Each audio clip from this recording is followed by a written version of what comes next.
ರನ್ನ ರಥಯಾತ್ರೆಗೆ ಚಾಲನೆ ಮಾಡ್ತಾ ಇದ್ದೀವಿ. 22, 23, 24ರಂದು ಕವಿಗೋಷ್ಠಿಗಳು ನಡೀತಾ ಇದ್ದಾವೆ. ಅದರ ಜೊತೆಗೆ ಖ್ಯಾತ ಕಲಾವಿದರು ಭಾಗಿಯಾಗ್ತಾರೆ. ಗ್ರಾಮೀಣ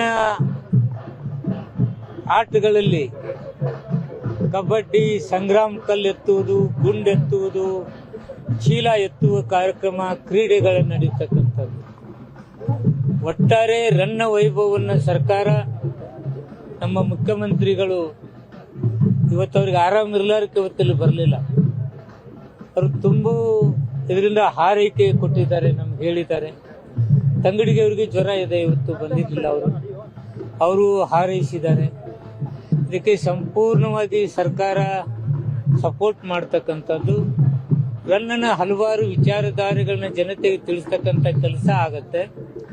ಅದ್ರ ಜೊತೆಗೆ ರನ್ನನ ಒಂದು ಏನು ಅವರ ಒಂದು ಇತಿಹಾಸ ಏನಿದೆ, ಅವರ ಒಂದು ಬದುಕಿನ ಬಗ್ಗೆ ಯಾರು ಆಳವಾದ ಅಭ್ಯಾಸ ಮಾಡಿ ಕೆಲವು ವಿಚಾರಧಾರೆಗಳನ್ನ ಹೇಳಿದ್ದಾರೆ, ಅವರಿಗೆ ಪ್ರಶಸ್ತಿ ಕೊಡ್ತಕ್ಕಂಥದ್ದು.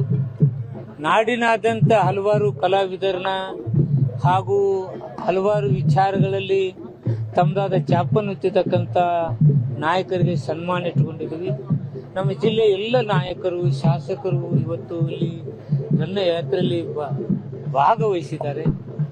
ಹಲವಾರು ಸಚಿವದ್ವಯರು ಅಲ್ಲಿ ಭಾಗಿಯಾಗ್ತಾರೆ. ಹೀಗೆ 3 ದಿವಸ ರನ್ನನ ವಿಚಾರಧಾರೆಗಳ ಬೆಳಕನ್ನು ಚೆಲ್ತಕ್ಕಂಥದ್ದು, ಕಲಾವಿದರ ಕಲೆಯನ್ನು ತೋರಿಸತಕ್ಕಂಥದ್ದು, ನಮ್ಮ ಸಂಸ್ಕೃತಿಯನ್ನ ಎತ್ತಿ ಹಿಡಿತಕ್ಕಂಥ ಕೆಲಸ ರನ್ನ ವೈಭವದಲ್ಲಿ ನಡೀತದೆ.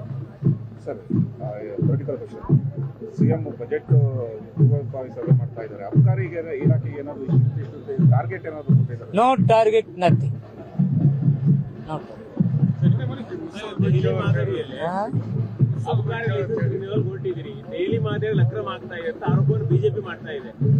ಅವ್ರಿಗೆ ಗೊತ್ತಪ್ಪ, ಅದು ಡೆಲ್ಲಿ ಮಾದರಿ. ಅದು ನಾವೇನಂತದ್ದು ಮಾಡಕ್ ಕೊಟ್ಟಿಲ್ಲ. ಅಂತವೆಲ್ಲ ಶೂನ್ಯ, ಏನೂ ಇಲ್ಲ. ಅಂತ ಹಗರಣನೇ ಇಲ್ಲ, ಚರ್ಚೆನೇ ಇಲ್ಲ. ಅವ್ರಿನ್ನೂ ಕುಸುಟ್ಟಕ್ಕಿಂತ ಕುಲಾಯಿ ಹೊಡಿಸ್ದಂಗೆ ಏನು ವಿಚಾರಧಾರೆಗಳನ್ನೇ ನೆನಪಿಲ್ಲ. ಸುಳ್ಳು ಆರೋಪ ಮಾಡೋದೊಂದು ಉದ್ಯೋಗ ಆಗುತ್ತೆ. ಇಂಥ ಸುಳ್ಳು ಆರೋಪಗಳಿಗೆ ಜನ ನೋಡ್ತಾ ಇದ್ದಾರೆ. ಸುಳ್ಳು ಆರೋಪ